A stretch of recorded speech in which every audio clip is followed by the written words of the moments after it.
বৈষম্য বিরোধী ছাত্র আন্দোলনে আহত এবং শহীদ পরিবারের জন্য সাহায্য চেয়েছেন সমন্বয়ক হাসনাত আব্দুল্লাহ।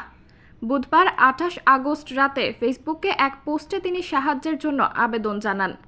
তিনি বলেন, বন্যা পরিস্থিতিতে আমরা ক্রাউড ফান্ডিং করলেও বিপ্লবে আহত ও শহীদদের জন্য সরাসরি কোনো ফান্ড গঠন করিনি সঙ্গত কারণেই। আমরা আগেও বলেছি, সমন্বয়ক পরিচয়ে কেউ যেন টাকা কালেকশন না করে, কিংবা আপনারাও শুধু সমন্বয়ক পরিচয়ে কাউকে টাকা না দেন। মিথ্যা মামলা, চাঁদাবাজি ও টোল আদায় নিয়ে সার্জিসের বার্তায় হাসনাত বলেন, যারা আন্দোলনে আহত ও শহীদ পরিবারকে এ মুহূর্তে অর্থ সহায়তা করতে চান, তারা চেষ্টা করুন সরাসরি পেশেন্টদের কাছেই সহায়তা পৌঁছানোর।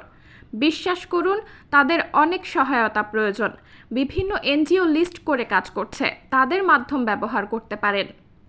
তিনি বলেন, কেউ একান্তই যদি বৈষম্য বিরোধী ছাত্র আন্দোলনের সমন্বয়ক কারো সাহায্য করতে চান, তবে ছোট ভাই তারেকের নেতৃত্বে গঠিত স্বাস্থ্য বিষয়ক কেন্দ্রীয় উপকমিটির হটলাইন নাম্বারে যোগাযোগ করুন। তারা সরাসরি পেশেন্টদের সাথে আপনাদের যোগাযোগ করিয়ে দেবে। টাকাটা আপনারা সরাসরি পেশেন্টদের কাছেই পৌঁছে দেবেন। এ সময় তিনি পোস্টে একাধিক নম্বর যোগ করেন।